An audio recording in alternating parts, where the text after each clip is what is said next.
podcast with Amanda, Shandy, and Colleen. This is episode 101, the era of the triple digits. This is season 3, episode 11. My name is Colleen. My name is Amanda. And I'm Shandy. And welcome to the show, everybody. How is it going? We're recording episode 311 on 9/11. We are. Oh. Yeah. Yeah. And boy, did I feel it this morning. I had an hour and a half commute to work today. Mm.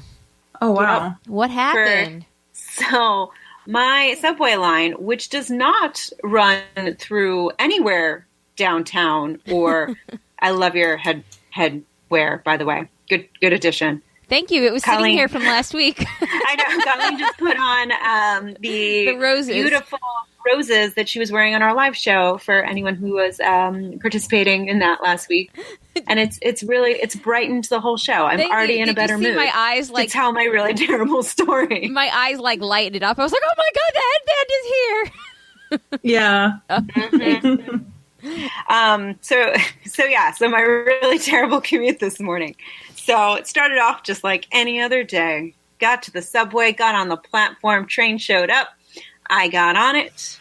It kind of crawled along as it does. It's not a great train. It doesn't go very fast. And then it grinds to a halt. Like where I get on, it's above ground, and it's above ground for about like 6 stops or so before it goes like proper subway underground. And at the stop before it goes underground, stops, nothing. And then they're like, everyone needs to get off this train. This train's going back to Coney Island. What? So you're still in Brooklyn And we're all like, point? oh, fantastic. Great. And then they make an announcement that like, due to, 9/11 services or something, trains are running with delays, and they run through the spiel of all these other trains that you could take if they were anywhere near you, but they're nowhere near you. So why they're suggesting them? A mystery. Oh my God. So, and they're making this announcement, like it's running with delays, yet the train we were told to get off still hasn't left, still parked there. And so Oh my God. Like, what does one do? So what I decided is, there's a small shuttle train that is also at that stop that like takes you over to like the Brooklyn Botanical Gardens, and it does connect you to one of these other trains that they're suggesting you take. So myself and maybe half of the contents of the subway platform try and get on this little like 3-car shuttle. Oh, no. And off we go. And I transfer, I get on the 2 train, which is like not a train I normally take. I usually don't get on that stop. I'm not familiar with it. And that's kind of moving, but like it's way out of the way. It's like all these extra stops. I'm like getting emails like in between stops from work. And just like forever and forever, I finally get to work at like 10:30. Oh, and like apparently there was nothing on like the MTA app about like train delays, because I was like texting Daniel because he usually leaves work after me, and he's like, I'm like, we are stopped, like we all had to get off the train, like do not take the queue, like find another way to work, like I don't recommend it. And he's like, are you sure? Like I'm looking at the app right now and it says good service. I'm like, well, if you want to chance it, like be my guest. I'm telling you right now, it's not good service. So like, I don't know if maybe there was like some threat or something, and so they weren't sending trains over the bridge, or I'm conspiracy theorying right now. I'm sure everything was fine. I'm sure they had stuff downtown at the But tower. this train doesn't go downtown. Maybe it was like a chain reaction, like when there's storms in like Chicago and all the flights in like to Florida are canceled. But the train I did get on probably gets you closer to definitely gets you closer to downtown than the train I was on. Weird. Right? Like, it made no sense. But then it's like, because of that, I feel like I was just like chasing the bus like all day. Aww. Or you just everything has already happened without you, and you're just trying to play catch up, and like. Yeah, you've definitely had a kind of that sort of week, right? It's been rough. It's like I'm not even like that valuable of an employee. Like I do good work, but like I don't feel like I am so important, and yet I feel like I'm doing a lot, and I don't know if it's a blessing or a curse to be like known as someone that like might have the answer to your question. I feel like that happens a lot. So you're just like kind of fielding things, and I've gotten way off topic, but yeah, it was weird. It was a weird day, and I'm so happy to like be here on time with you ladies. Yeah, that could have gone differently. Yeah. So cheers. I'm glad to be here today. I was Cheers. going to ask you if it's strange to be in New York / a New Yorker on 9/11, and I think the answer is a resounding yes from your story. I like every 9/11 go back to like that weird feeling of, like, okay, just the whole thing. Like, I don't have a fantastic memory when it comes to like events and stuff, right? Mm-hmm. But I remember like all of 9/11 pretty clearly, like, and like even now talking about it, like I remember that feeling that you had like when you found out, like, because we first found out that it was just a plane that crashed into the Southern Tower or whatever, the Tower 2, and everybody was like, oh, somebody definitely was messed up, and you didn't even think terrorism, and then you go, and then we found out that a second one hit, and I remember where it was, and it was in the journalism classroom because I was the editor-in-chief of my newspaper that year, and my friend Brian and like some of the other staff members, we were trying to watch it on the computers, which had kind of crappy internet. Like, up until that point, the biggest use of like the internet that we had was to play the Who Wants to Be a Millionaire game that ABC offered. Come on, you guys remember, right? Yeah, I do. No. I don't think I ever played it, but I know what you're talking about. It was that and Ticketmaster, because I distinctly remember getting Alanis Morissette concert tickets in that same room waiting for like it to load, which actually comes into play for another story that I have for later. Ticketmaster. Nice. But just the whole like chain of events, like my teacher was on the phone with my parents called, because I had a cell phone, but it was weird because it wasn't my cell phone. What's your grandpa's? It was my grandpa's. I've told this story. Yeah. It's good memory, Shandy. Yeah, good memory. It's a really good story. Yeah.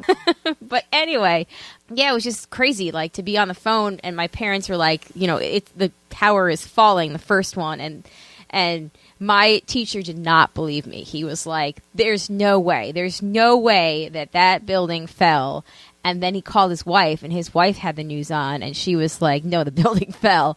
And, we managed to get like a grainy dial-up version of the news streaming. And, it was just crazy. And then I remember going with the principal into the senior cafeteria to tell like everybody what happened, and then just going around like teachers who had family, because Long Island, a lot of people work in New York City. So I know my Aunt Lois was one of the people that walked across the Brooklyn Bridge because she worked in the financial district. So, you see those images of people walking across.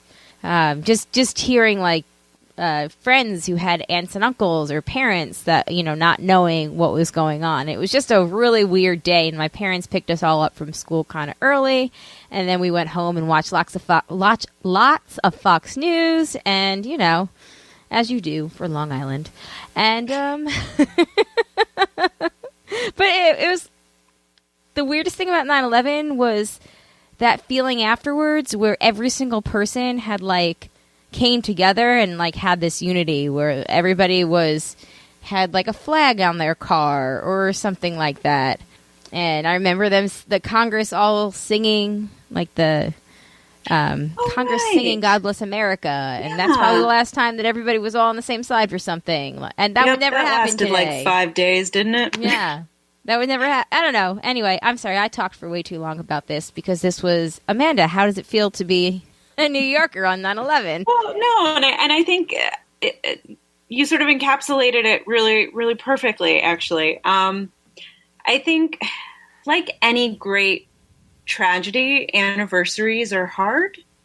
It's like you don't think about it until an anniversary that like I still, they still every 9/11, like the local news takes over at like 8:45, 9:00. They opt out of the national news and they broadcast the ceremony that they do, the reading of the names that they do every year. Which is lovely. And, which is really lovely. But it's like, that's what always makes me really emotional. Yeah. And it's like, I have this memory of the first year they did that, the first anniversary.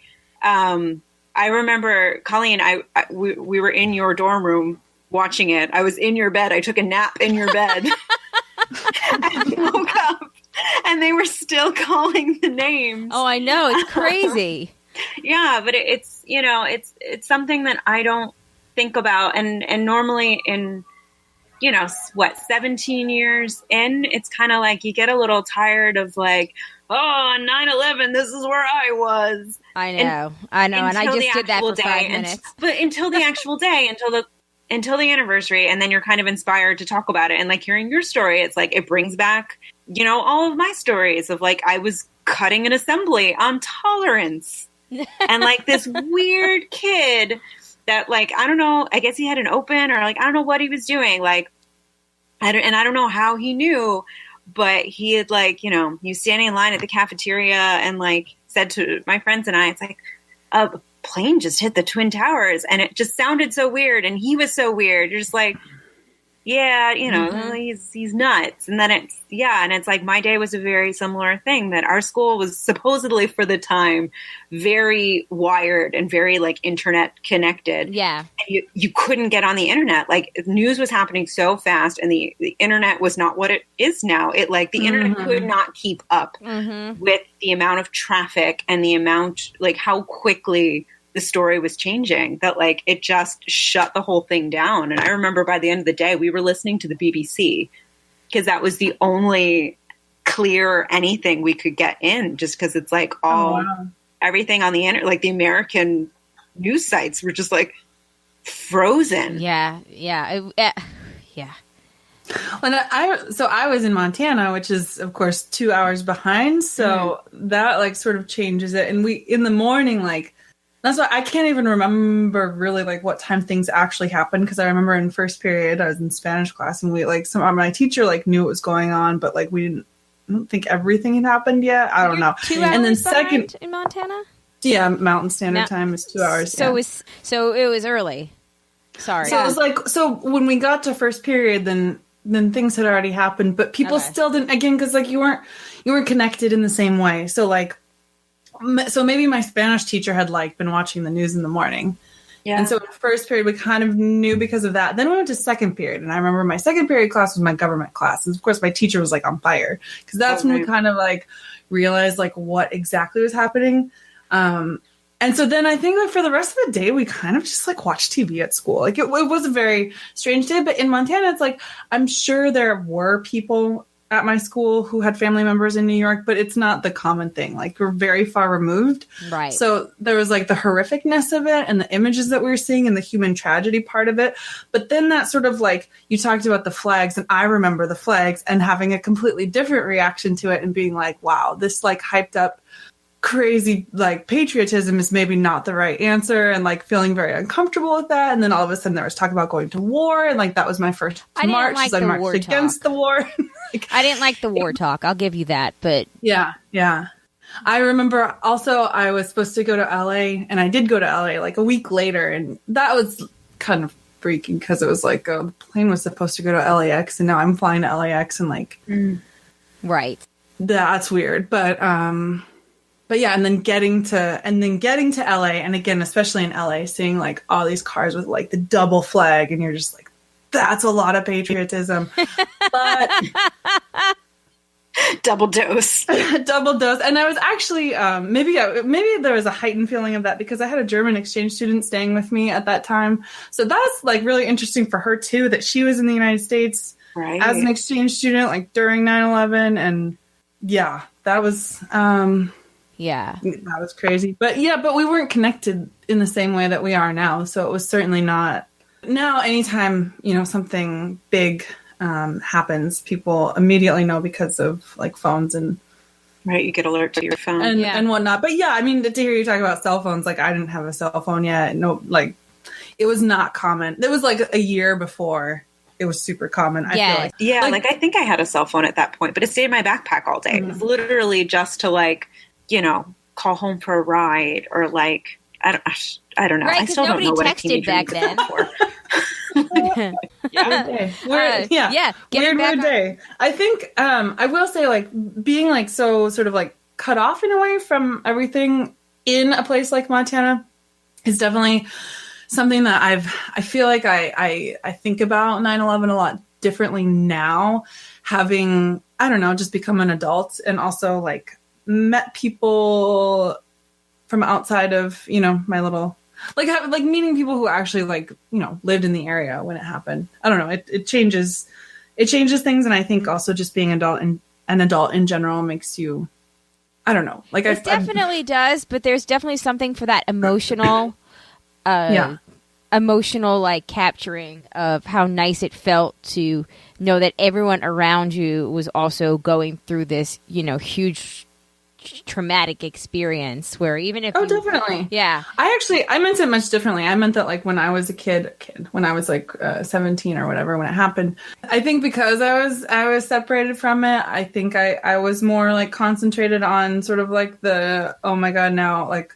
we're going to go to war and more people are going to die sort of aspect. And I still think that that's, you know, tragic and, you know, perhaps not the best response, but now I think I'm able to more like focus on the actual like human tragedy of what happened and just, you know, how terrible it was. Yeah.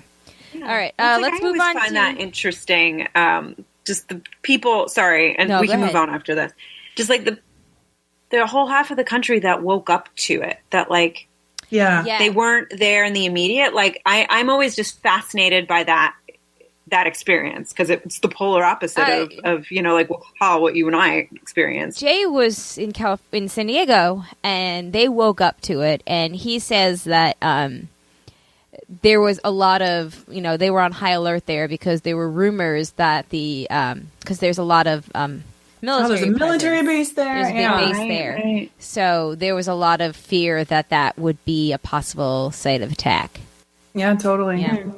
I watched the wind chime things that they did for United 93 today. Yeah. I got a little emotional, as I do whenever I watch 9/11 things, but I thought that was beautiful. Really? Yeah. They I saw the piece that they did on CBS Sunday morning, and then they re-aired it in the morning show yesterday, and it's like it was just this beautiful, because you forget about Flight 93. At least I do. Like it's not one I really think about because it's not. When you think about 9/11, you think of the Twin Towers, you think of the Pentagon. Yeah. And it's it was just what a beautiful way to signify that like these people died heroes. Yeah. And like, you know, like literally their voices are ringing on with these chimes. And it's like, oh, it's just, I know, it's so cool. Freaking love it. Okay. I have some happy news. I have two things of happy news. I love happy news. Okay. The first thing is Tron is gone. Hooray! Officially. Which is good, because that's just in time, because we're getting a fucking hurricane. So I'm going to try to get what are you going to do now during the hurricane? Oh, well, I'm not going to go to California, which sucks. So we were supposed to go to California for the Lost concert, and most likely we're not going. Our flight was canceled, but I'm going to call them and see what else they're offering, but I don't know. We're not going. Let's be honest here. I was like, maybe I can get out Saturday morning, which kind of sucks. But on the other hand, we wanted to be at home with the house because, as you guys know, we are a hill. Our house is a hill. It's like built into a hill. We have trees that surround us that could fall on us at any point. We have the lake that they drain. So, they went to drain the lake yesterday, like 2 feet down. And then we had rain today and it filled back up. What about the turtles? You can drain their home. The turtles are going to be okay. We're a little worried about the mighty koi because they might. We think our little pond is going to overflow. I mean, it's definitely going to overflow into like the dam or the river. So we're a little bit worried that the fish are going to get swept away someplace. But we think the turtles. It's like Finding Nemo but with your koi fish. Oh. But that movie had a happy ending, so That's it's all very good. true. They're on their way Fun. home. They did. We're not worried about the turtles as much because they'll hunker into the mud, like they'll bury themselves in, and they should be okay. Like, we're slightly worried, but we're also thinking that, like, you know, nature will take over and they should know, like, how to survive, and Nature will find a way. nature will find life will find a way. But yeah, that kind of sucks because we were going to go see Jay's family and the Lost concert, and we were going to have a double date with Nick and Cliff, who are not dating in real life, guys, but we were going to go to Tao and have fan fiction commence. Oh yeah, slash fiction. Cliff and Nick. We were gonna go to Tao with them. We made like reservations, and we were gonna have like this fancy sushi date beforehand. And Aunt Cindy and Jay's dad Jerry were gonna like watch the kids, and you know we were gonna go get fancy with the sushi. And I brought my sushi dress that I have because I love it, which Jay hates it. I have this outfit that I wear whenever we go to like fancy sushi, and Jay fucking hates it. Wait, you have a specific outfit? I do. For I was just hoping that it was like decorated with like little like tuna rolls. No, it's a romper, but it's like kind of got like oriental patterns almost. But I love it, and I call it my sushi outfit. I wore it when we went to Nobu for our anniversary date in San Diego. I wore it when we had our other anniversary date. I don't know. I wear this whenever we like sushi. I really love it, and Jay hates it, but I don't care. So, like I had everything all set, but whatever. You can't dwell on it too much because at least we might get like hit by it, like, and it might be pretty bad. But as long as we're all together, we decided that we're if we don't have electricity, because my neighbor was like, prepare to lose power for a really, really, really long time. It's never coming back. So I have to have this show out by like Thursday, so that way I can make sure. Otherwise, it's not coming out till Sunday. So if we still don't have if we lose it and we don't have it on Sunday, we decided that we're going to go to one of the hotels like down the street if the main road isn't like flooded still on Sunday. And we're just going to have to stay in a hotel for a night so we can like shower and, you know, be prepared for work and school. And then we'll just, you know, see what happens. Nice. So, well, do you guys have a generator? We don't. And we missed the boat for that. So we bought a crank arm. Sold out at this point. Yes. Well, it was ugly. My coworker's husband works at Lowe's, and she said that they had like 27 left yesterday, and they went in like 2 minutes, and it was like really, really like the worst of humanity fighting over it. Yeah. So when we looked to get one on Amazon, and they couldn't guarantee that they would be here like in time, so we were like, well, is what it is.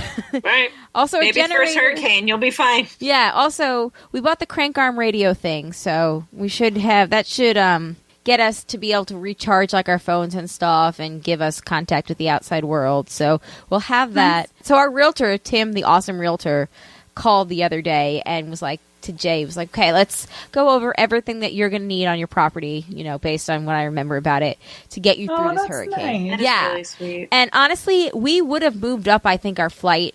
Jay didn't want to miss work on Thursday because he's got some stuff going on. But until Tim called, we were both like pretty much in the let's move the flight up and let's just get out and avoid it. And then once Tim called and started talking to Jay about all the things that could probably go wrong, then he was kind of like on team, let's stay here and make sure that we can, you know, be reactive to the house.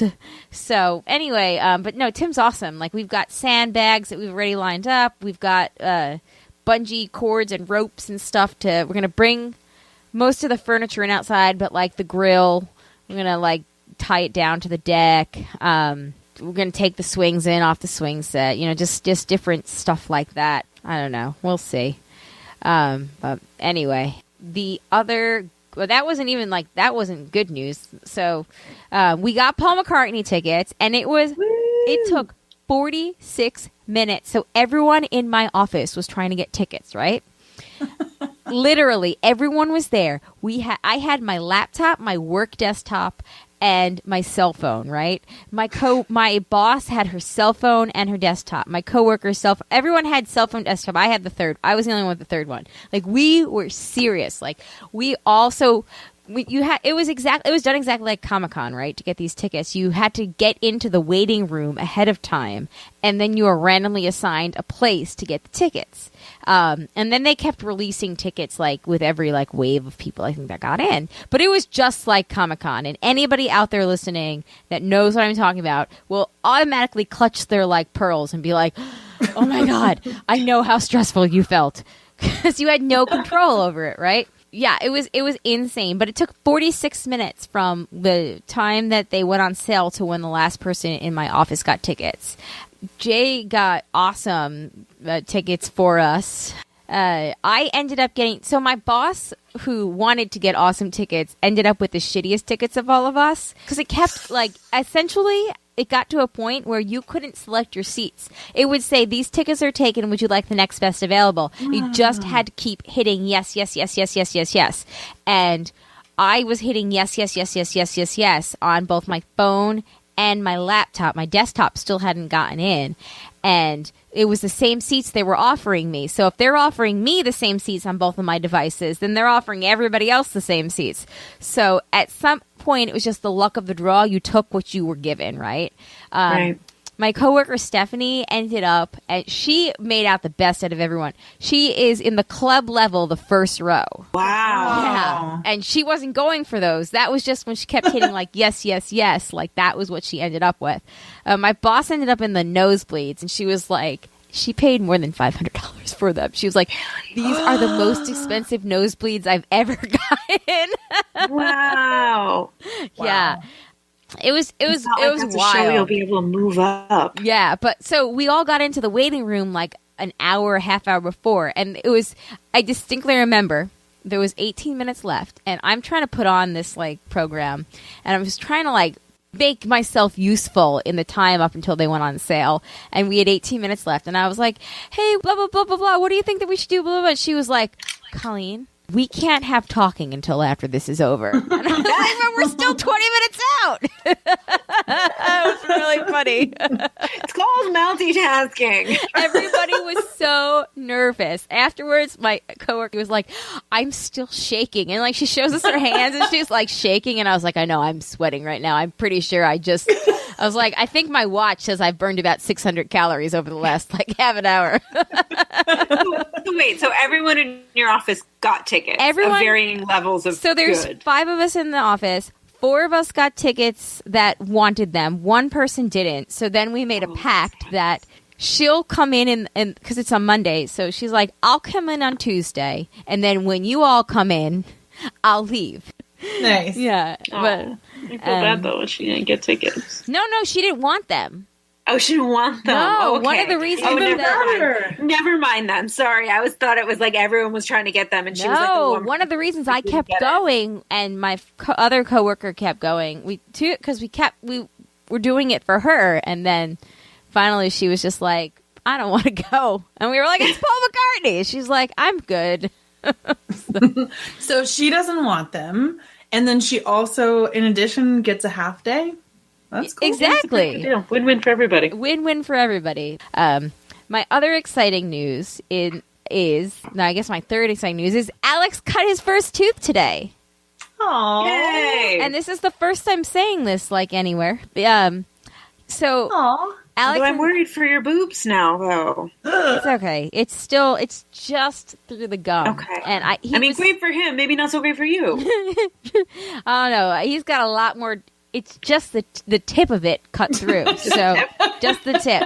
So he's got a lot more tooth.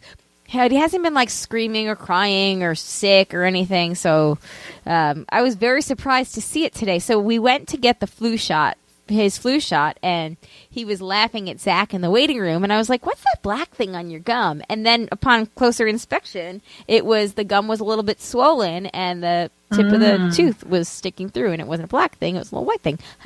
So colors are hard.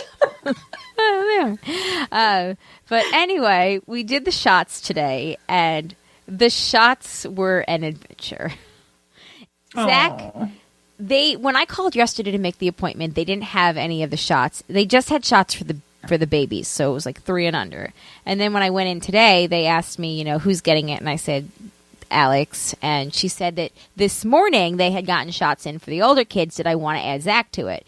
And I had told Zach that he wasn't getting it today. And then all of a sudden, and Zach needs to be prepped for things. He needs like lots of warning, lots of prep, lots of like ahead of time.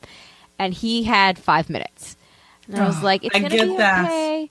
Totally get that. You're just going to do this now, then we don't have to come back next week. And, it's going to be fine. And I was like, the baby can go first. I was like, do you want to go first? Do you want Alex to go first? He was like, I want Alex to go first.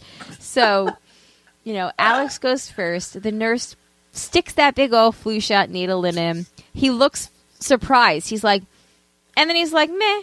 And like doesn't cry at all, doesn't even make a peep. Just makes a face like of like surprised, and then like, eh. And then he's like, that's it. Okay, so we get to Zach. Zach starts kicking his legs and screaming, get away from me, get away from me. It's so bad that the nurse is like, the nurse has another nurse come in and take Alex out of the room so we can physically restrain Zachary, who is screeching at the top of his lungs so much that the receptionist heard it because she made a comment when we got out of there. And he's, get away from me! Tears, screaming, dripping with sweat all of a sudden, right? Like just completely the definition of losing your shit. Get away from me! Don't touch me! Don't you dare touch me! Get away from me! Screaming, right? Like, I can't even do it justice. Well, then at that point, he's probably so worked up and has so much adrenaline, he probably didn't even feel the goddamn shot. Well, he did it because she puts the shot, she just goes for it, right? Like, power to her. She clearly does this, for a living. Just sees her in, goes for it, sticks the needle in, and the only time he's quiet is when the needle is in. And then as soon as she takes it out, he starts screaming again, right? Like, ow! You broke me! You hurt me! Ow! Right? Okay. I mean, meanwhile, Alex is in the hallway with the other nurse, like, ga ga ga ga ga ga. I have a tooth coming through. I'm sorry, is something happening? Yeah. Okay. It was a hot mess. And then, when we're leaving, Zach got the shot in his upper thigh, mind you. He makes the biggest deal out of limping to the car like he's broken his ankle. Sign that kid up for drama class. Oh my God, he needs drama class. And then Jay said that today when he was getting out of the bath, he did the same thing with the limping, and then he shut the light off on him, and then he sprinted up the stairs, and he was like, that's what I thought. It's like, oh yeah, it hurts, huh? Oh. But I mean, now he doesn't have to go back and do it and worry about it for a week, right? Yeah, he doesn't have to. And as I told him, Alex is the one that's screwed because the babies have to get boosters for it. So I take Alex back, I think, in 60 or 90 days or 30 days. I don't know. At some point, I have to take Alex back to get the. No, but I remember even going into my 6th grade year, we had to get what was it, an MMR? MMR. Measles, mumps, rubella. Yeah. MMR. Before 6th grade, the booster or whatever. And I remember in the summer, I knew it was coming. And even as a 5th grader going into 6th grade, I was dreading that shit for weeks. Yeah. And I'm sure I thought about it quite a lot for weeks. And then you have to finally go, and then it's fine. But the thought of it. We're just okay, we're doing it now, and then you didn't have to waste that brain power and that emotion on being worried about it. Yeah. Yeah. The sneak attack sometimes I think is better. Sometimes it is. He'll get that. Just give him 15 more years. Yeah, we'll see. Work yourself up into a right lather. Oh my God, it was. I wish that they had hidden cameras for every shot, and then gave that to you, because that is something I would play at his wedding rehearsal dinner. It was so. Oh, bad. Damn you, HIPAA! I know, but I'm citing the release for it. Oh my With god! also like a montage of his reaction afterwards, because the limping really does need to be. I was like, "This is your reaction." It's like Oh my hours god! later. I should have done the limping, but I should have. It was so funny. I mean, it was so dramatic and so over the top, and he was, limping with his ankle. I was like, that isn't even what would hurt. He tried.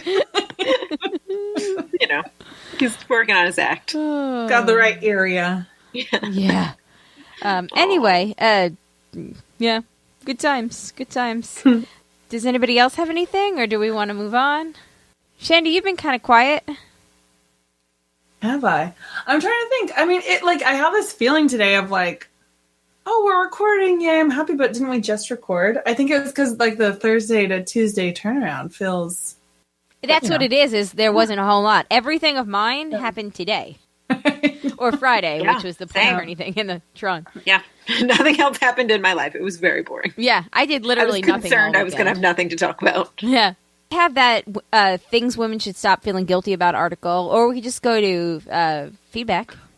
Ooh, I could summarize the article. Okay, go ahead. Everything. That's it. Great. Okay, face it back. All right, there we go. All done. I didn't even have to edit it. Guys. Good podcasting.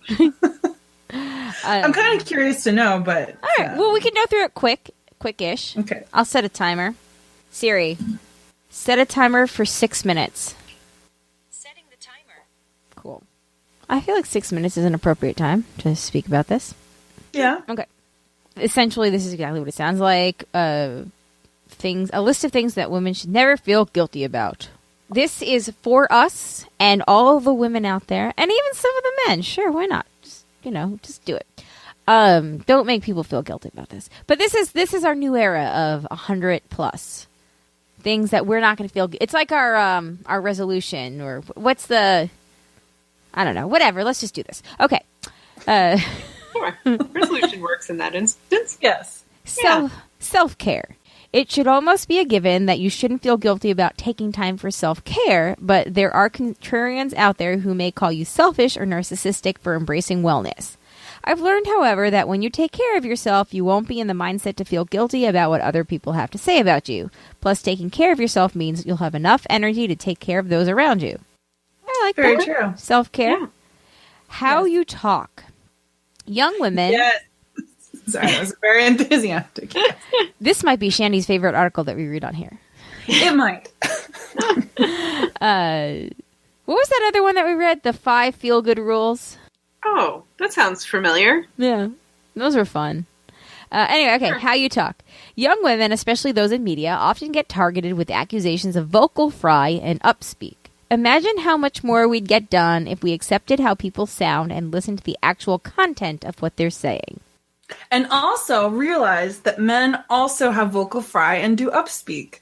So fuck all y'all. Mm-hmm. If y'all don't like me, blow me. Yeah, vocal fry is literally something you cannot control. It is literally how your vocal cords rub together. That's what she said. I mean, Literally and figuratively. I do like there are characteristics that are more common in like certain age groups, like 40 and under. So then it's like, well, the old people are like, back in my day, we didn't talk like that. And then there are things that like a lot of these things do start actually with women and then are adopted by the rest of the culture. But then we still feel like we should criticize the women who were actually the trendsetters. Like, go fuck yourself. Okay, saying no. I have a hard time with this. I always feel guilty when I say no to something. As a born and raised people pleaser, I had to learn how to not say yes to everything that people wanted from me. Saying no to things that you don't want to do is empowering since it frees up your time and allows you to focus on what matters to you. Yeah. Truth. Yeah. Truth.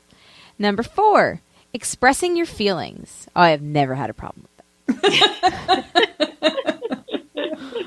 Emotional control can leave you with more inner peace, but it's okay to express strong feelings. There's an ugly stereotype that women who show their frustration or sadness are hysterical or needy.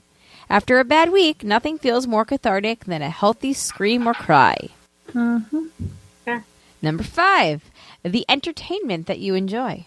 As someone who identifies as a feminist, I won't always be consuming harrowing stories about strong, independent women or watching documentaries about social justice. Oh, fun fact, RBG is on the CNN Now app or whatever it is, CNN Go. Yes. Yeah. So I'm going to watch that once I'm done with Handmaid's Tale. Hooray. Yay! I happen to love romantic comedies and fashion magazines, which are niches in media sometimes deemed as regressive or trivial. It's perfectly fine to love what you love as long as you think critically about what you're consuming. Mm-hmm.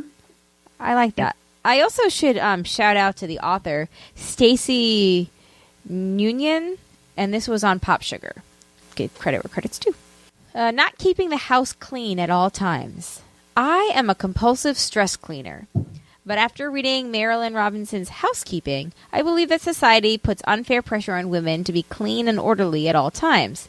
The eccentric aunt in the novel ultimately rejects all forms of domesticity, including, as the title suggests, housekeeping. While I'll continue to be a chronic stress cleaner, I think it's okay to cut yourself slack when you don't have the time or energy to finish all of your chores. Yes, and I think that you should also make sure that your partner, if you're partnered with them, with anyone, but particularly with a man, should make sure that he does as much, if not more, than what you're doing. Yes. Just to make up for a lifetime of, Yeah. And it's okay to have set chores. Like, you don't have to alternate on the dishes one night. Like, in our house, I do the dishes every night, but Jay does the cat box, and that's, like, way worse. Yep. Well, it's like Real Simple had like a really interesting article about just that, like the dividing of chores, and that like 50-50 in most couples is just not always possible. And it's about like figuring out what works for your specific couple. And it sort of went into different words. We can cut this part out because I've lost my train of thought. It went into like the different statistics, that's the word, of like heterosexual couples versus homosexual couples, and like how things, it's like, it is just an across the board issue, and it is fascinating. Yeah. Right. But I would posit also, like, especially with a heterosexual couple, it's like the woman is also doing probably like all, if not most, of the emotional labor. So, like, that should be factored in. There's just, right. like, so many. Yeah. And that's why I say that the dude should be doing as much, if not more. Especially of the things that you can sort of, like, see. I mean, it would be great if they were cognizant of that as well. But, like, at least the things that you can sort of see. As opposed to, like, the unseen things.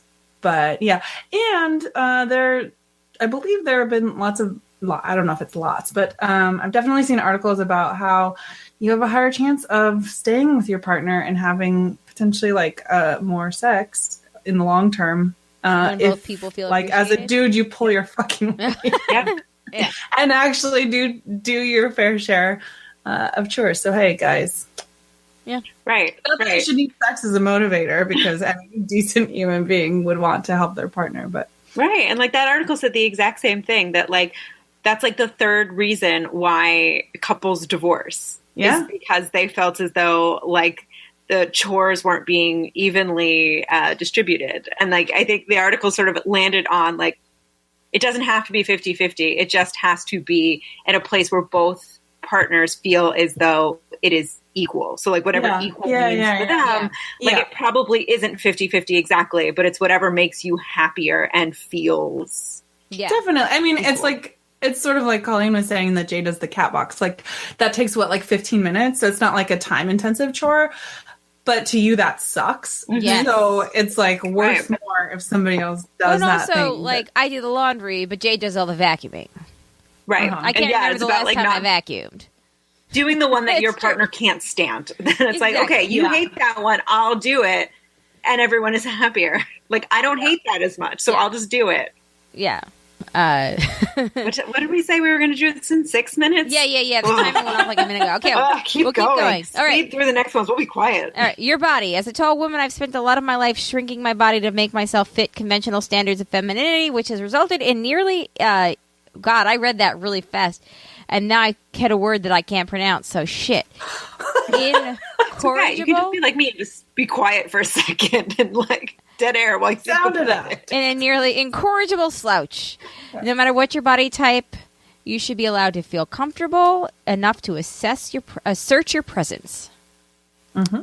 Yeah. Don't feel bad about your career. I've known for most of my life that I wanted to write. While writing might be a precarious profession, I've realized, I heard that they're the enemy of the people. I've realized that it's self-defeating to compare myself to what other people do. They do work that I don't want to do. Everyone deserves respect for their career choices. I totally agree. Yeah. Turning down nice people. This is for all the rom-com fans out there where that feel the need to accept affections of all moderately decent romantic suitors. Sometimes you won't feel any chemistry with a nice person, and that's fine. Hopefully they'll be nice enough to take your rejection. Yeah, for real. Yep. Nice person, bad timing. Sometimes it happens. And if they don't, then they're not that nice. Right. Relationships, your relationship status. Those in relationships get judged for not spending enough time with family and friends. Those who embrace being single get judged for not having a partner. At the end of the day, what matters most is that you spend time with the people that you care about the most. This is a callback to our very first episode. Don't feel guilty about whether or not you want children. Oh, hey. Okay. Oh.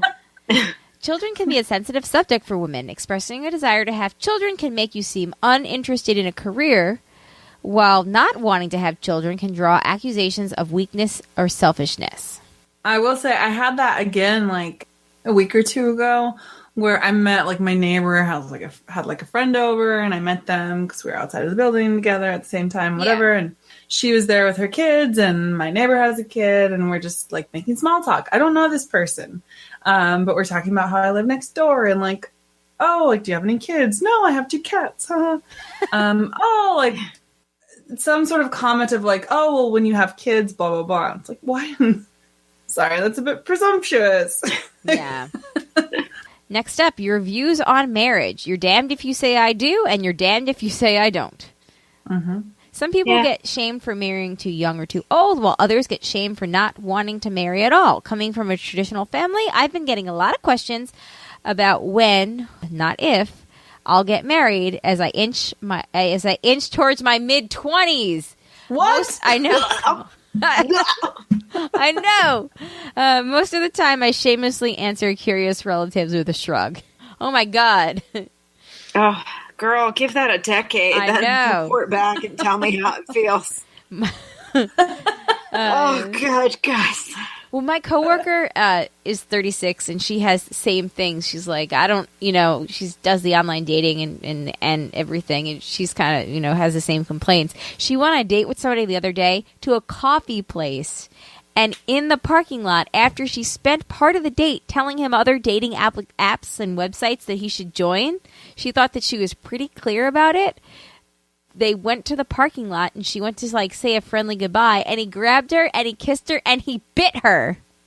Oh, no. Fuck. Yeah. She was like, I tried to talk myself into, well, it wasn't an unpleasant conversation. Like, maybe just enjoy it. She was like, I really couldn't enjoy it. My body language was all awful. I got myself out of it. And then he said to her, do you want to go to the back seat of my car and finish this? And she was no, like, I didn't want to start it. Yeah. And she was like, nope. And she left. Is that crazy? Now I'm cutting the story very short because it's not my story to tell. But yeah, fully extend your arm to touch her. She does not want to be touched. Mm-hmm. Yeah. I mean, and she gave it a minute. She was like, okay, maybe I'm just whatever. But then she was like, wait, I'm thinking way too much for this to be something that I really want to do. Yeah. No. But I'm leaving out a lot of the story because it's not my story to tell. But I do know that she would be. I know for a fact she would be okay with me telling that part of it because she was just like, it was all sorts of gross, and Yeah, that's happened to me before on dates. I totally get it. I was uncomfortable for a week. You just can't shake that feeling of someone grabbing you and thinking it's okay. Mm-hmm. Mm-hmm. Ugh, I'm so sorry. No, sorry, oh Amanda. God, that poor thing, your poor friend. Ugh. Yeah. Anyway, okay, we're almost done with this. Wearing makeup. essentially don't feel bad for wearing, your perfect shade of red or whatever you want to wear. Like, you do you. Shandy, I know you're going to like this one. Don't feel bad about eating. In social settings, I sometimes restrain myself from eating as much as I want to in order to avoid looking gluttonous. Food, however, should nourish you and make you feel good rather than being a looming source of shame. I 100% agree with that, but I'm really curious as to why you were immediately like, Shandy will like this one. Because you've spoken you have about a freezer full of cheese. Because you've spoken about this before. Okay. That's why. Freezer cheese, by the way. I don't know. Oh, it's been eaten. Well, I figured that was 2 years ago. That was season 1. It's been fondued. Yeah. Oh, it's awesome. It's been fondued. Yeah. Well, I'll write down freezer cheese as a possible episode title. You've talked about Life this before. Life is too short to not enjoy your food. Exactly. Your booze, your sleep, and your sex. I will say that I've also and know you're exactly, working out too. I know exactly how she feels, like with not wanting to look gluttonous. But the thing that cures that is drinking too much, and then you have to eat. Yeah, and then you're enjoying 2 of my top 5 list. Yep. Yep.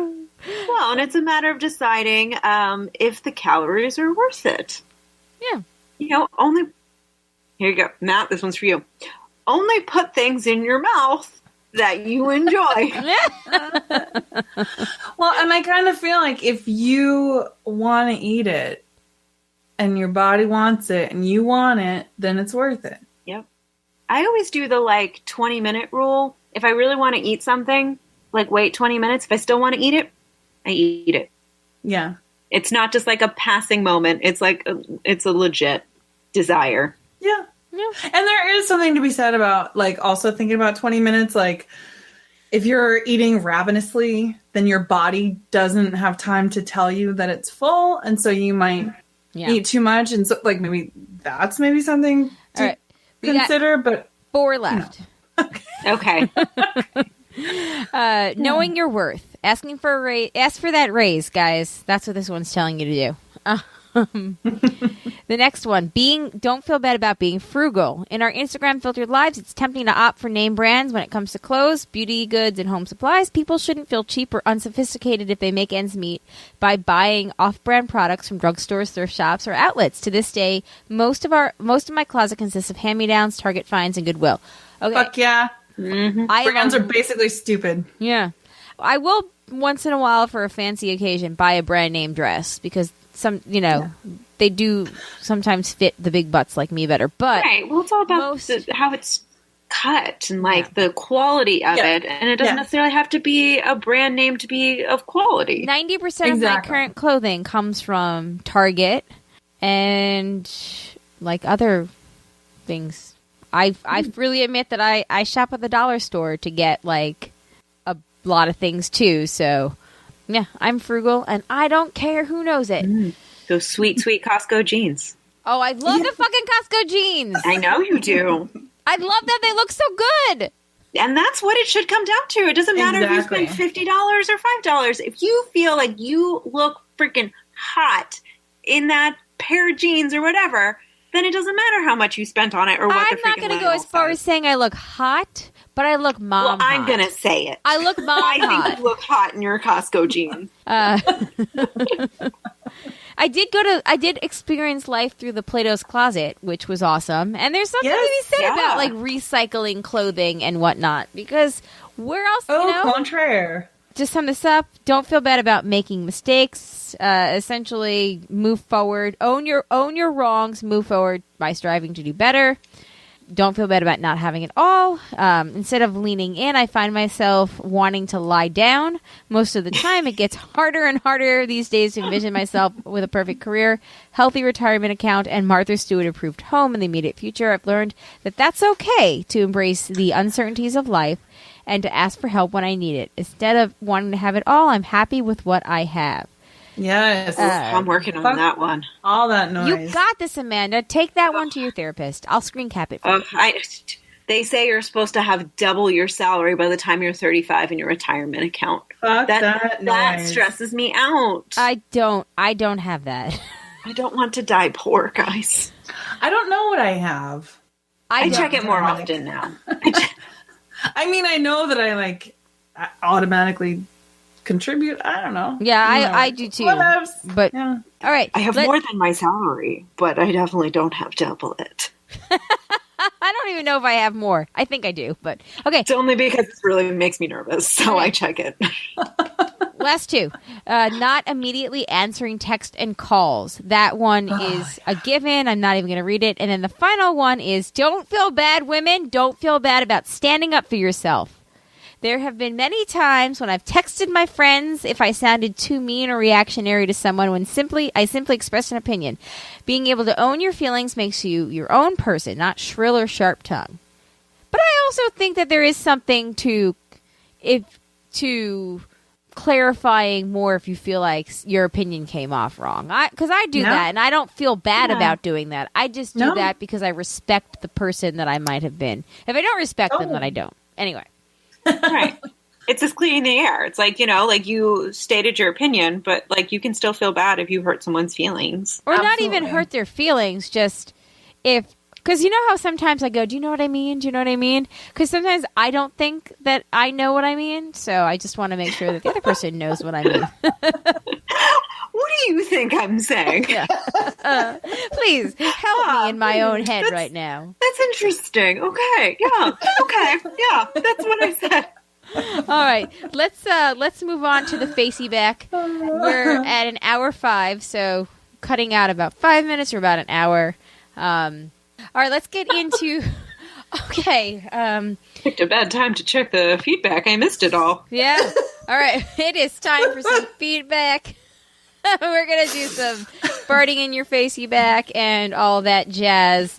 JP says, if your beverage spills on you while drinking from this mug, universe? No, that's not universe. That's called user error.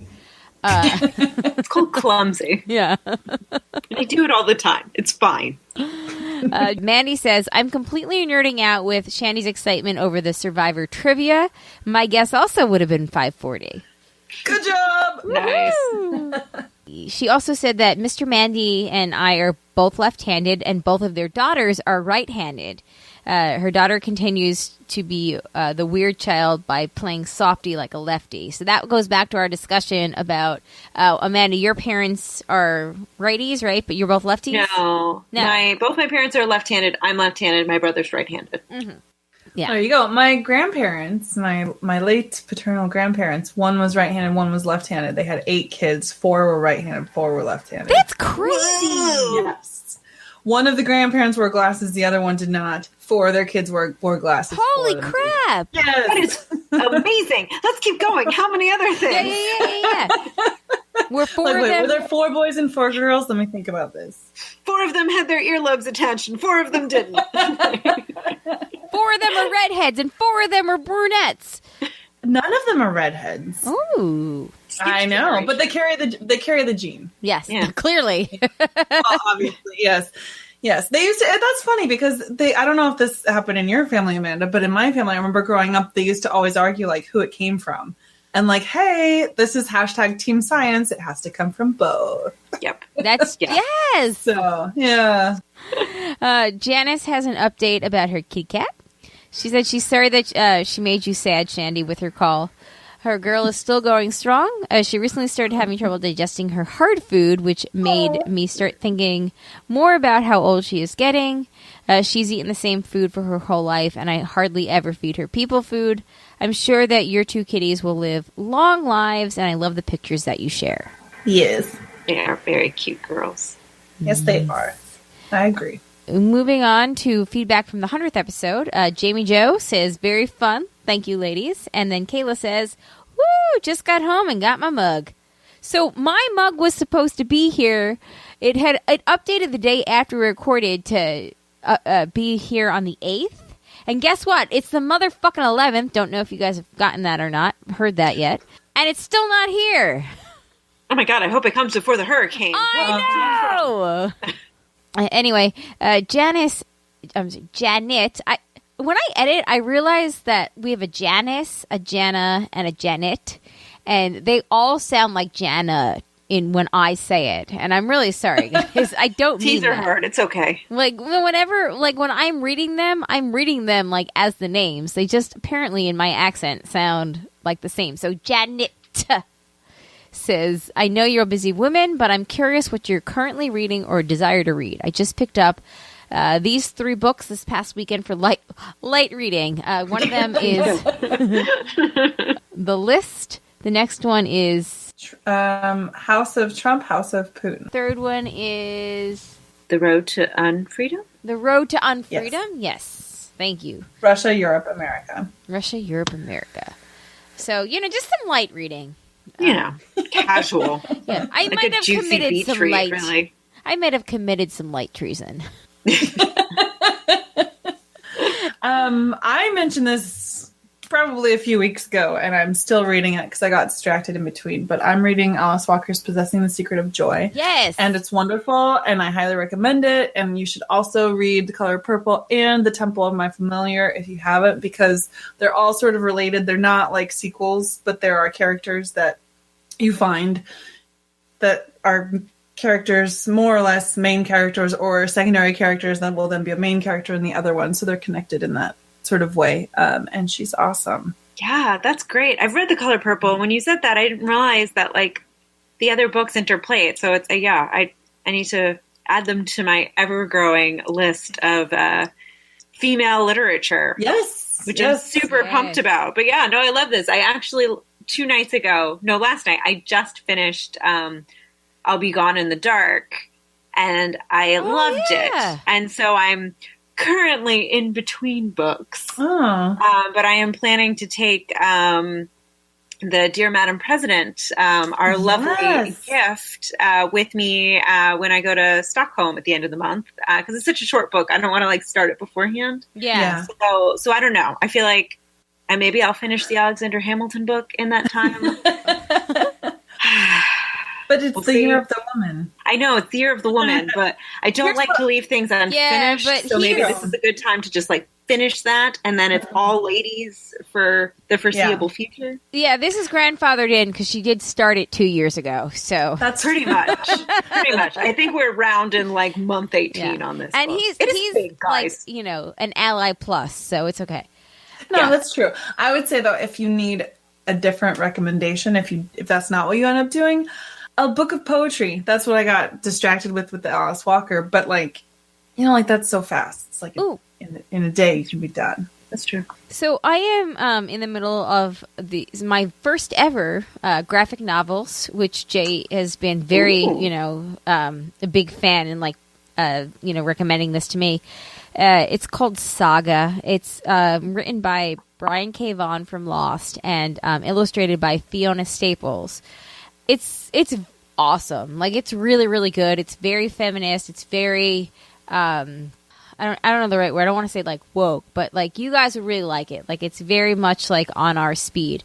The series, the first scene of the first episode of the comic or book. I'm sorry, I don't know what they're called, but the first scene of the first book or chapter, whatever, is a woman giving birth and breastfeeding, while then going on the run and shooting bad guys. It's super badass. Cool. I read pretty slowly, and I also do a million things at once. So Jay read them all in 2 days. I'm on my month in, but I'm trying. And when we have no electricity this upcoming weekend for the hurricane, I'm hoping to finish it. But it's really good, and I have a feeling that we're gonna get some feedback on it because I'm pretty sure that most of you guys listening out there, or some of you guys listening out there, has read the series. But yeah, that's what I'm trying to get through right now, and I'm really enjoying it. Awesome. Sounds great. Yeah, it really is great. Saga. We're talking about Saga. Jay just gave an orgasm. Jay just gave an orgasm face. Orgasm. Yeah. That was nice of him. Yes. Yeah, he really loves it. Anyway, all right. Moving on. Dennis wants to know, did the broads all ever finish watching my so-called life? You were planning on watching it and then talking about it. No, we didn't, because, again, that's Didn't me. we I'm the start worst. it? No, we started it a Okay. year ago. To be fair, I have not finished my rewatch because I was gonna like rewatch it at the same time that you were watching it, and I didn't finish that either. So like I've seen it a couple of times, but I didn't finish the rewatch. Yeah, I just still have to do the first time. I had a baby. It got tough. I realized I had a baby 6 months after we started watching it, so there was that. But I was pregnant those 6 months. Yeah, I'm the worst, is what it comes down to. You know what? Honestly, Dennis, let's have a talk here. So the reason that I haven't, honestly, the reason that I haven't finished my so-called life or Saga or really anything in my life is because I spent too much time in the PO group. I 100% believe that. That's fair. Like a really time-intensive activity. It's 100% true. So I think my main question though about this is Dennis a fan? I think he probably watched it and then we never talked about it. And he was like, he was like, I just watched 19 episodes of like a teen show. Well, they hold up. They really do. I do remember because I have the box set and I haven't watched it in years. But it holds up. It's really wonderful and special and great. I ever tell you guys that I wrote a letter to ABC when they were canceling it? You did tell us that. Okay, then we can cut this part out and I won't tell it again. No, it's okay. You can tell it again. I wrote a letter to ABC when they were canceling it and told them that they shouldn't do that. But it was on like the old DAW system, where you like had the header at the top and you could put your clip art picture. Oh my God. Did you print it out on the paper where you had to like pull the sides off? Pull the sides off, yeah. And then you make the little chains out of them, yeah. Fucking amazing. I think I just titled it like Dear ABC Executives. To whom it may ABC concern. Executives, because I probably didn't know what executives were. It was just like, Dear people in charge at ABC. Yeah. Amazing. JP wants to know about leaving 5-star reviews. Yeah, please leave us a review. That'd be awesome. We haven't had a review in a really long time. So, as Jay says, if you like what we do, leave us a review. You can do so by, I think, just like if you're on the podcast app on your iPhone right now, you can just like scroll down and there's an option to leave a star. So if you would like... 5. Or 5 stars. Yeah. 5 is preferable. Leave 5. Leave a star or 5. And by that, I mean, leave 5. Don't leave a. That doesn't help us. If you're going to leave a star, just don't bother. Go do something else. Yeah. And go even read better, a book by a female author. Yes, please. And even better, tell your friends about us. They don't have to listen. They just have to subscribe and download every week. We don't care. Throw us a couple stars on iTunes. It's really all we need. Yeah, whatever. I mean, download, like us. That's all.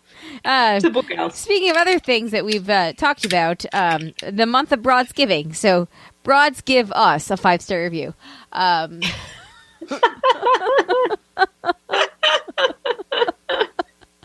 Jessica wants to know if we've all watched RBG. I'm the only one, I think, that hasn't watched it yet. But it's on the CNN thing, so as soon as I'm done with Handmaid's Tale, which we'll talk about in the end. Oh, my God. Yeah. As soon as we're done with that, I'm watching RBG because I really want to see it. But she does say she wants to be Ruth when I want to be Ruth when I grow up. So do we all. Yep. Yep. That's life goals. Yes. Yep. John wanted any advice for potty training a boy who is having a lot of poop accidents. Well, if you've heard any of my stories for the last year and a half, I clearly don't know what I'm doing. Definitely get the cheap toddler underwear. We do Walmart and Amazon. Just don't get the ones with the characters. If you just get like the 10-pack with, like the generic like solid colors and stripes or whatever, it makes it a lot easier when you eventually have to like throw out it. I'll just say that. What Jay did, which was awesome with Zach, was to get him on a schedule of because Zach is a pooper. Alex poops once a day when he wakes up. Zach poops like 1,000 times a day. Jake did this great idea to train Zach just go twice a day. So that helped a lot too, where we could like anticipate it. Like, do you have to go? You usually have to go this time of day. Like, He likes to know in advance. Yeah. He just needs to be prepared. He just does.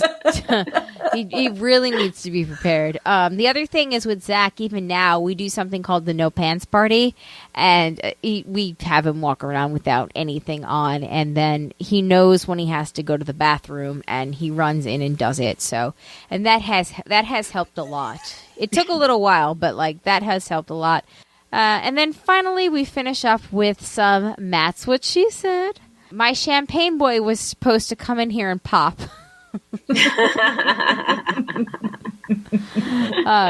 There's not really any time to get some. That's actually me. It was like 6 or 7 times. Not even kidding. He cleaned off the toys.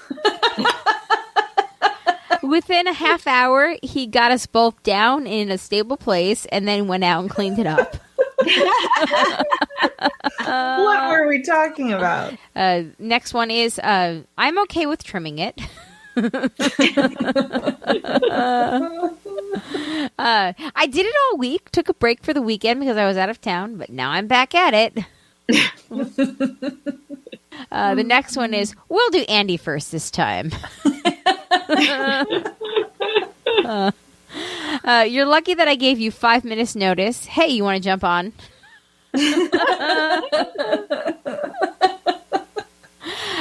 Thanks for listening in the other room for 100 episodes. That was to Jay. That's so hard. Oh my God, that's a classic. That's what she said. That is a classic. Oh man, I almost said that's what she said, just as like a Pavlovian response. Oh my God. I can't believe someone wants to go through this with us, this big experience in their life with us. I'm putting things in your mouth. And then Always. Thank you for participating. All right, let's finish this up. We've got a couple of we have 2 voicemails and an Andy email, and then we are going to go home. So let's start with the first voicemail, which is from JP from NJ. Hey, ladies, it's JP from New Jersey. I just wanted to call in with a question, but before I get to it, Colleen, one thing I need to mention, the voicemail greeting, you need to update it so that it includes Matt, Colleen, Amanda, and Shandy. Anyway, my question is this, and this might be like more for like an Andy while he's dating.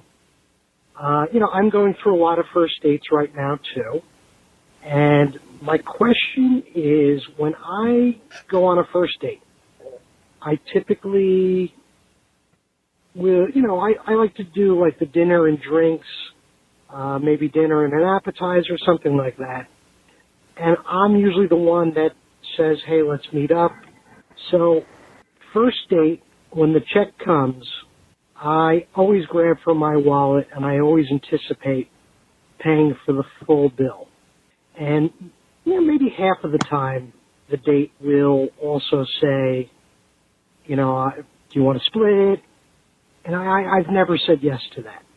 So my question to you 3, or 4 if Matt is there, I do need women's opinion on this, is when she does grab for her, her wallet and says, let's split it. If I were to ever say, oh, are you sure? Okay. Am I doing something wrong? Or should I just continue doing what I'm doing, which is pretty much always paying for the check? And I do that even if I know this is somebody who, I like, but probably, no chemistry. There probably won't even, be a second date. I don't know. It was always my upbringing to just, I was the one that invited her out. Let me pay the bill. Love to hear what you guys think. Congratulations on number 101. And rest in peace, Tron. Dude, first of all, Tron is actually resting in an awesome spot. The person that bought her, the owner... Yeah, it's a her, huh? It's a her. Was the owner of a barcade in Fayetteville. And cool. The Nice. dude has given Jay, if he ever wanted to come, he can play her for free for life. And That's nice. Wow. sent Jay pictures, and she looks like really awesome in there. Nice. Barcades are fun. There's two in New York, and I don't even like video games, and I think they're super fun. Barcades are the fucking best. Yeah. Anyway, okay, I'm sorry. Yeah, so JP. Yeah, JP.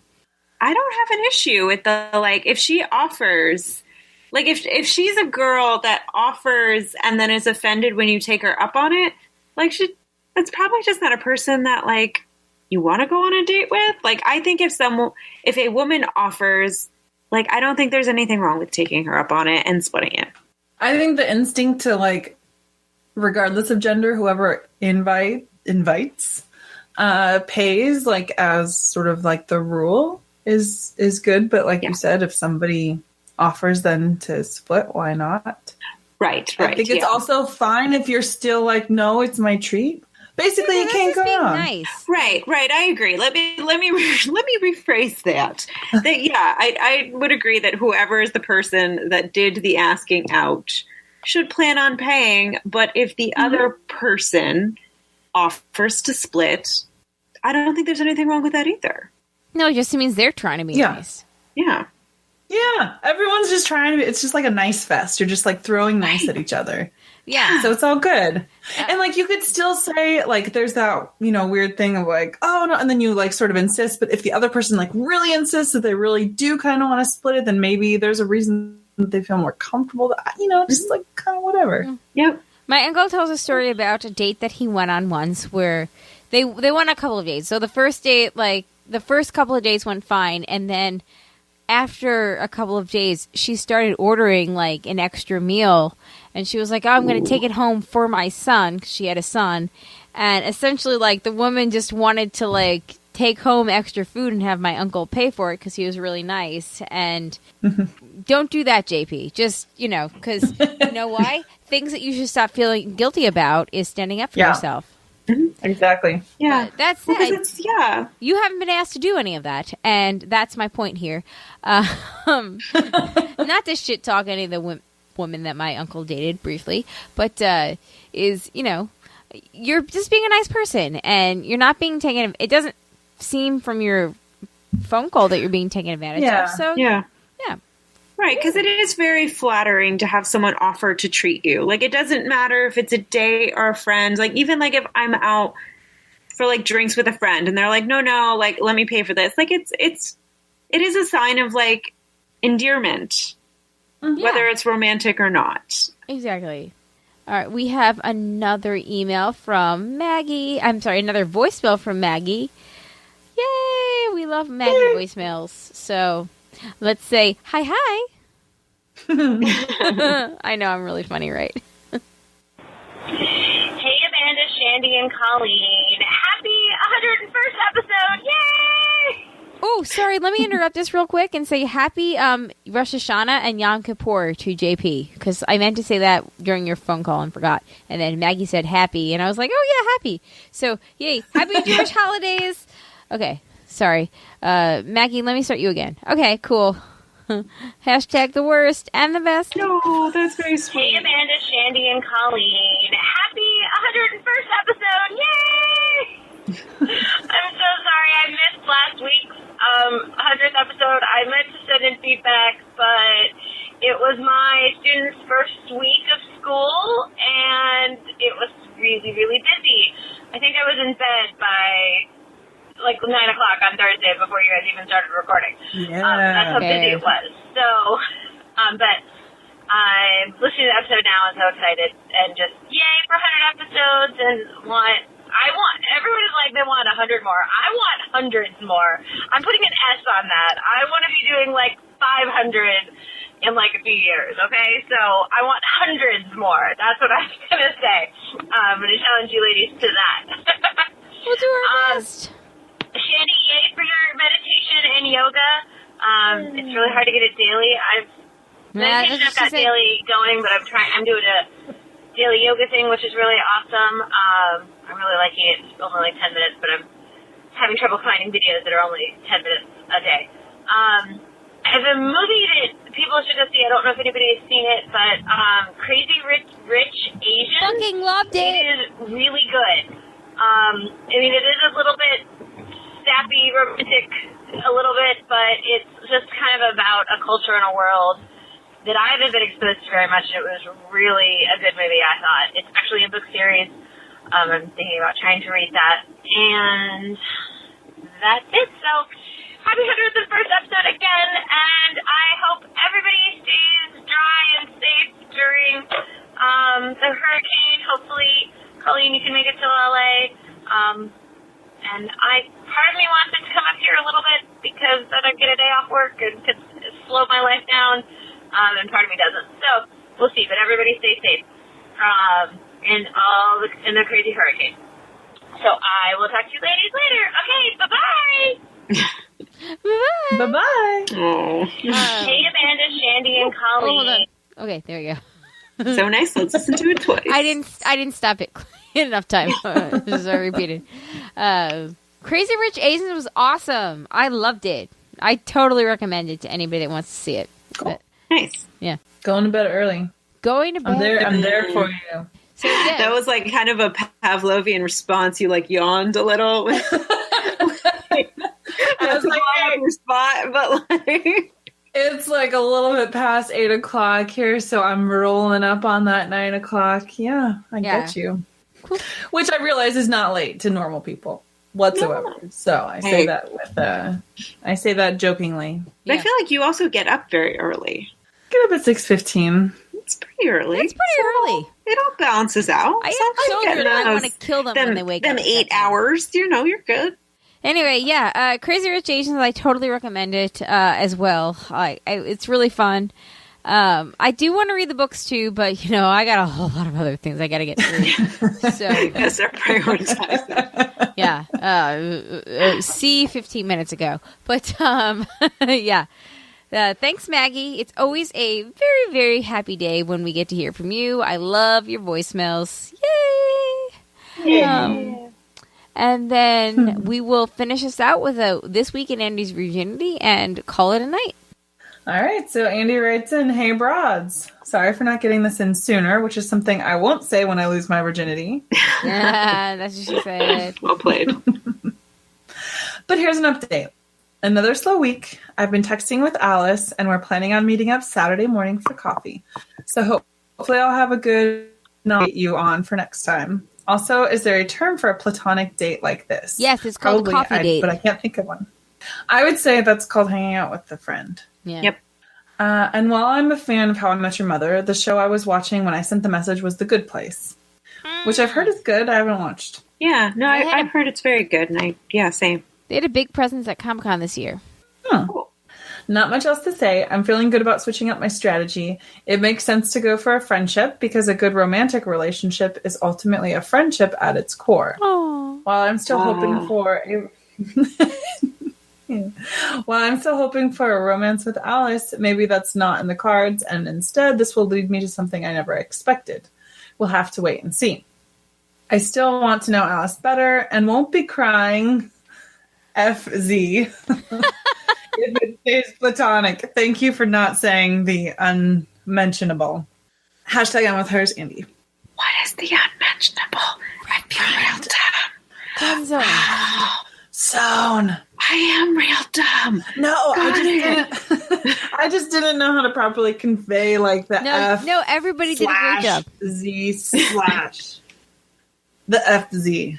Yeah, everybody did a great job. Yes, the unmentionable. Thank you, Andy. We appreciate that. Yeah.